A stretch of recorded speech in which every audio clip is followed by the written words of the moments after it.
April 28, 1945. A stone wall near Lake Como. The sun dips toward the horizon. A man in a dirty German coat stands against cold stone, his mistress clutching his arm. For over 20 years, his face filled every classroom, every government building, every public square in Italy. His voice boomed from radios. His image towered on propaganda posters. Now he's just another prisoner about to die. The partisan lifts his rifle. No ceremony, no trial. Just the crack of gunfire echoing across the countryside. This is Benito Mussolini. And what happens to his body in the next 24 hours will shock the world and become one of the most infamous images in modern history. The dictator who promised to restore Rome's glory, hanging upside down from a gas station roof while crowds spit on his corpse. But who was Benito Mussolini? And how did Il Duce, the leader who commanded the loyalty of millions, end up executed like a common criminal and displayed like a butchered animal? Before we go further, understand this. What you're about to hear isn't propaganda. This is documented history. Photographs that went around the world. Eyewitness accounts, trial records. The story of a dictator's rise and fall, and the brutal justice that followed. If we don't share these stories, if we let them fade, we forget what happens when ordinary people give power to men who promise greatness, but deliver only death. So hit subscribe. Make sure these voices, these warnings from history, stay loud. Benito Mussolini was born July 29, 1883, in Predappio, a small town in northern Italy. His father was a blacksmith and a socialist. His mother was a schoolteacher. Nothing about his childhood suggested he'd become one of the 20th century's most notorious dictators. Young Benito was violent and difficult. He stabbed a classmate with a penknife at age 10. Got expelled from boarding school for attacking another student with a knife. But he was also intelligent, well-read, and charismatic when he wanted to be. He became a teacher briefly, then a journalist. He wrote for socialist newspapers, railing against the government and the wealthy elite. But World War I changed him. Italy entered the war in 1915, and Mussolini fought in the trenches. He was wounded by a mortar explosion in 1917, spending months recovering in a military hospital. When the war ended in 1918, Italy was broken. The victory felt hollow. Unemployment skyrocketed. Inflation destroyed savings. Soldiers came home to nothing. Strikes paralyzed cities. The government seemed weak, paralyzed, unable to provide answers. Mussolini saw opportunity in chaos. In 1919, he founded the Fasci Italiani di Combattimento, the fascist movement. His followers wore black shirts and carried clubs. They attacked socialists, communists, and labor organizers. They beat people in the streets. Burned union halls. The police did nothing. By 1921, the fascist movement had grown into a political party. Mussolini's message was simple. Italy needed strength, order, a strong leader to restore greatness. Many Italians, desperate and frightened, believed him. October 1922. The March on Rome. Thousands of black shirts converged on the capital in a show of force designed to terrify the government. Mussolini himself stayed in Milan, waiting to see if it would work. It did. King Victor Emmanuel III, fearing civil war, refused to authorize military action against the fascists. Instead, he invited Mussolini to form a government.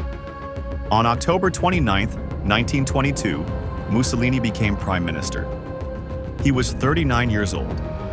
Democracy in Italy was finished. At first, things seemed to improve. Trains ran on time, people said. Streets felt safer. Mussolini built roads, drained swamps, constructed grand buildings in Rome designed to echo the ancient empire. He controlled newspapers, radio, education. Children learned to worship Il Duce before they could read. His face was everywhere. His voice filled the airwaves. Opposition parties were banned. Critics were arrested, beaten, or murdered. By 1925, Mussolini had declared himself dictator, Il Duce, the leader, and millions of Italians cheered. But making Italy great again required more than propaganda. Mussolini wanted an empire.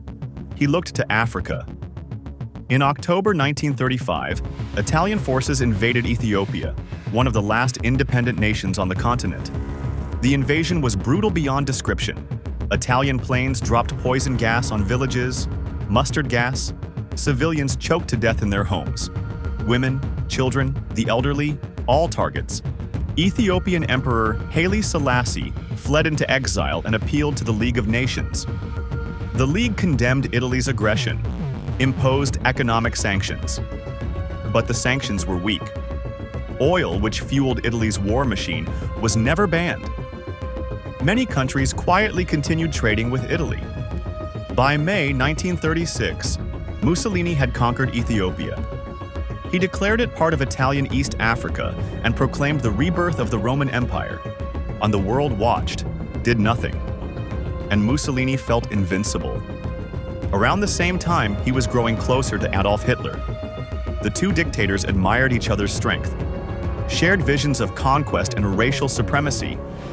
In 1936, they formed what Mussolini called the Rome-Berlin Axis, the alliance that would give World War II its name. By 1939, they'd signed the Pact of Steel, promising mutual military support. From that moment, Italy's fate was tied to Hitler's. When World War II erupted in September 1939 with Germany's invasion of Poland, Mussolini stayed neutral. He wanted to see who was winning. But after Germany conquered France in just 6 weeks in June 1940, Mussolini couldn't resist. On June 10, 1940, Italy declared war on Britain and France. He thought it would be easy, a few quick victories, territorial gains, glory. But reality hit hard. Italy's military was not ready for modern warfare. Many soldiers carried outdated rifles from World War I. The tanks were poorly armored and broke down constantly. The Air Force couldn't compete with British fighters. Supplies ran short. Communication systems failed repeatedly. In North Africa, Italian forces were quickly pushed back by smaller British units. In October 1940, Mussolini ordered the invasion of Greece, expecting an easy victory. Greek forces fought back fiercely. The invasion turned into a disaster. Italian troops froze in the mountains. Supplies never arrived. By November, the Greeks were pushing Italian forces back into Albania. Hitler had to send German troops to bail out Mussolini's collapsing campaign. The embarrassment was total. Back home, life deteriorated rapidly. By 1942, our Allied bombers were hitting Italian cities regularly: Milan, Turin, Genoa, Rome itself. Factories stopped production. The economy collapsed. Food shortages became severe. Families stood in bread lines for hours, often walking away with nothing. Soldiers wrote desperate letters home begging for food, warm clothes, anything. What was the point of empire when citizens were starving? Yet Mussolini refused to face reality. He still gave speeches about inevitable victory, still promised that Italy would dominate the Mediterranean, still wore elaborate uniforms and stood on balconies while his people suffered below. By summer 1943, the facade was crumbling. July 9, 1943. Allied forces landed in Sicily. Nearly 160,000 British, American, and Canadian troops stormed the beaches. The Italian army, exhausted and poorly supplied, barely resisted. When in just 38 days, Sicily fell completely.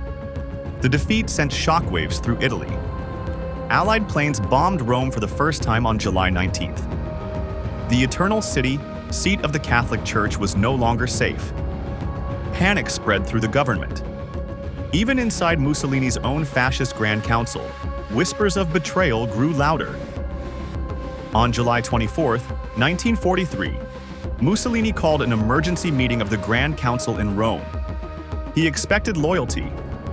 For over 20 years, no one had dared openly oppose him. But that night was different. One by one, his top officials turned against him. They blamed him for the disasters, the deaths, the destruction, the loss of Sicily, the bombing of Rome.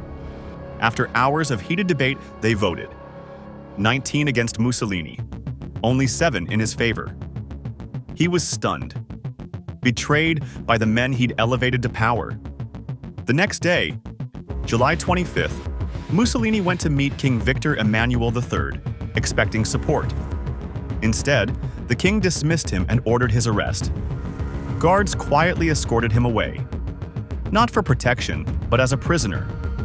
He was moved to several secret locations, finally ending up at a remote hotel on Gran Sasso Mountain. Escape seemed impossible. When news broke, Italy erupted. People flooded the streets, tearing down fascist symbols, burning Mussolini's portraits, celebrating openly. Church bells rang across the country. After 21 years of dictatorship, Italians could finally breathe. But the war wasn't over. Hitler was furious. He saw Mussolini's arrest as betrayal and a threat to Germany's southern front. In September 1943, he ordered a daring rescue operation. The German commandos, led by Otto Skorzeny, landed gliders directly beside the Gran Sasso Hotel. They stormed inside without firing a shot and found Mussolini alive but frail. Within hours, he was flown to safety in Germany. The mission became famous as one of the war's boldest operations. But Mussolini's freedom was an illusion. Hitler installed him as puppet leader of the Italian Social Republic, based in the small town of Salo on Lake Garda. It was a government in name only. Germany controlled everything. German officers made all decisions. Mussolini had no real power. He was a figurehead, kept alive to maintain the appearance of Italian cooperation. By early 1945, the war was nearly over. Allied forces had pushed north through Italy, liberating city after city. From the east, the Soviet Union was crushing Germany. Hitler's armies retreated on all fronts. The Axis was collapsing. Northern Italy, once Mussolini's last stronghold, descended into chaos. Towns lay in ruins, roads were destroyed. Thousands of civilians fled the violence. Even fascist officials who'd shouted loyalty were now looking for escape routes. Many quietly surrendered or fled to Switzerland. Mussolini was isolated, powerless, abandoned. In Milan, resistance fighters known as partisans were growing stronger. These weren't professional soldiers. They were ordinary Italians, factory workers, farmers, students, women who'd lost families to the war.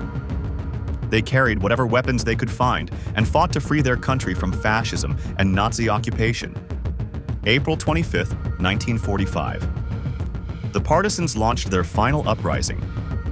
In Milan, they seized key buildings, took over radio stations, surrounded fascist headquarters. German troops began retreating north. Fascist officials tried to flee. Within hours, northern Italy was filled with shouts of freedom and revenge. Mussolini, hidden in Salo, received news that Milan had fallen. He finally understood his rule was over. Even Hitler, trapped in his Berlin bunker, was nearing his end. Desperate and terrified, Mussolini decided to run.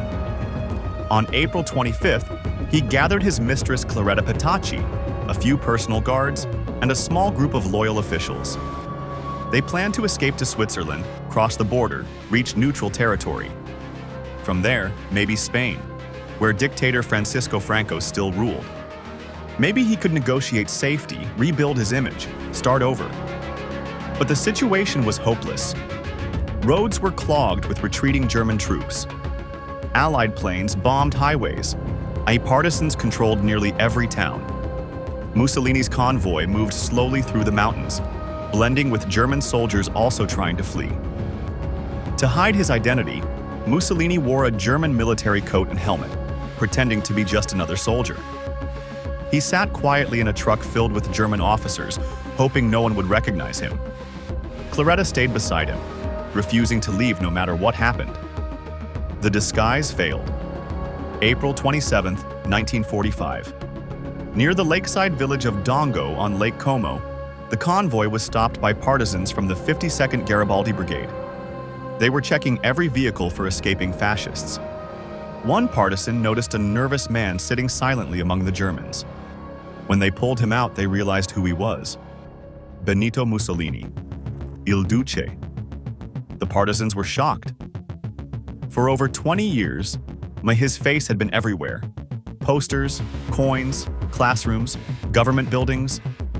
But now, standing before them, he looked nothing like the powerful leader they remembered. His uniform was dirty, his face pale. His eyes showed fear. Claretta stood close, terrified but loyal. They were taken to a small farmhouse in the village of Giulino di Mezzagra. A cold, tense night followed. Inside, Mussolini and Petacci sat silently, knowing there was no escape. Outside, armed partisans gathered, debating what to do. Some argued for handing him over for a proper trial. Let justice follow the law. But most couldn't forget the pain he'd caused, the wars, the deaths, the years of oppression. To them, a trial felt like mercy he didn't deserve. They believed he should face the same fate he'd forced on countless others. The next morning, April 28, 1945, the decision was made: execute him. Mussolini was led outside. He looked tired, defeated, broken. Petacci clung to him, begging to stay by his side. The partisans took them to a nearby stone wall, close to an iron gate at the village edge. There were no speeches, no last words, no formalities. As the sun began to set, around 4:10 p.m., the order was given. Music gunfire shattered the silence. Both Mussolini and Petacci fell. The man who'd called himself leader of a reborn Roman Empire was dead. No crowds, no salute. Just the echo of shots fading across the countryside. But that wasn't the end. The next day, April 29, 1945, Milan witnessed a scene unlike anything before. The bodies of Mussolini, Claretta Petacci, and several top fascist officials were loaded onto an open truck and driven into the city. On the same roads where Mussolini's soldiers had once marched proudly in parades now carried his lifeless corpse. The partisans brought the truck to Piazzale Loreto, a square with heavy meaning. Not long before, in that exact spot, fascist forces had executed and displayed 15 Italian resistance fighters as a warning to anyone who dared oppose the regime. The people of Milan had never forgotten that horror. Now they saw their chance to return the message. By morning, crowds poured into the square. Thousands came from every corner of the city. Workers, mothers, soldiers, children. Many had lost someone because of the war, because of Mussolini's government. When they saw his body, emotions overflowed. People shouted, cried, cursed. Some struck the bodies in rage. It wasn't just anger, it was years of pain, loss, but frustration finally being released. Then came the moment the world would never forget. To create a clear symbol of the regime's fall, partisans hung Mussolini and Petacci upside down from metal beams of a nearby gas station roof. Their bodies swayed above the crowd, battered and bloodied. It was shocking, disturbing, brutal. But to many Italians, it marked the final end of fascism. The image spread worldwide within hours. Newspapers from London to New York printed the photos on front pages. For many, it was almost unbelievable. The dictator who'd stood beside Hitler, who'd promised to restore Rome's glory, hanging like meat in a public square. How does a man who ruled 44 million people end up like this? How does absolute power transform into absolute humiliation? In Italy, news spread like wildfire. Across towns and villages, people came into the streets. Not in fear as before, but in relief. After more than 2 decades of violence, propaganda, and war, Italians could finally speak, sing, gather without punishment. Fascist symbols were torn down. Black shirts disappeared. People wanted to rebuild their broken country. May 2nd, 1945. Germany's remaining forces in Italy surrendered to the Allies. The war in Italy was officially over. Cities like Milan and Turin were in ruins, but the fighting had stopped. In Rome, King Victor Emmanuel III, who'd once stood beside Mussolini, realized his time was over too. His image was tied to fascism. Italians no longer wanted a king. He fled into exile. On June 2, 1946, Italy voted to abolish the monarchy. The nation became a republic, a completely new beginning. But Mussolini's body became a problem even in death. His family pleaded for a proper burial, fearing further mistreatment. Authorities buried him secretly in an unmarked grave near Milan to prevent his grave from becoming a shrine for fascist supporters. Yet despite everything, small groups of followers still tried to honor him in secret. Then something strange happened. April 1946, 1 year after his execution. Mussolini's body disappeared from the secret grave. During the night, a group of devoted fascist supporters led by Domenico Lecisi dug it up and carried it away. Lecisi was a young veteran, an open admirer of Mussolini. For him and others like him, the dictator was still a hero betrayed by his own people. They wanted to rescue his body as a symbol of loyalty to the fascist cause. When the theft was discovered, it caused national uproar. The police launched a massive search across northern Italy. Newspapers followed closely, publishing rumors about where the body might be. For months, no one knew. Finally, in August 1946, after 4 months, police found Mussolini's body hidden inside a small monastery, Certosa di Pavia, not far from Milan. A monk had secretly kept the remains. The government immediately took control. They were terrified any public display could spark riots or revive fascist movements. To prevent further trouble, authorities kept the body hidden in a secret location for the next 11 years. Few people knew where it was, not even most government officials. During that time, Italy healed from the war's wounds.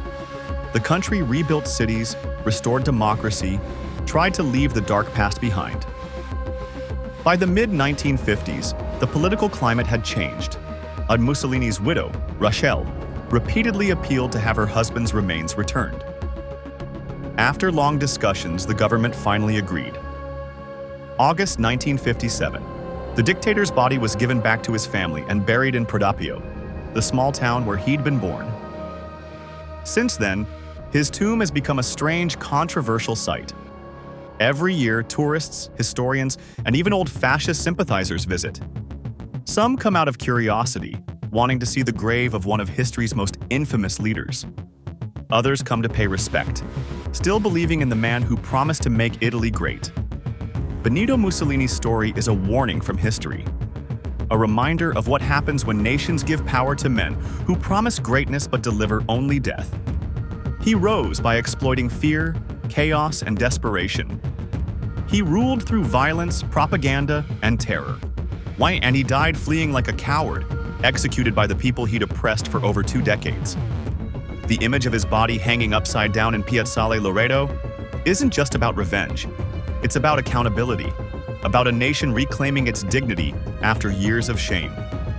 Today, Italy remembers Mussolini not as a hero but as a cautionary tale, a reminder that democracy is fragile, that freedom requires vigilance, that ordinary people must resist when leaders demand blind obedience. This isn't ancient history. This happened 80 years ago.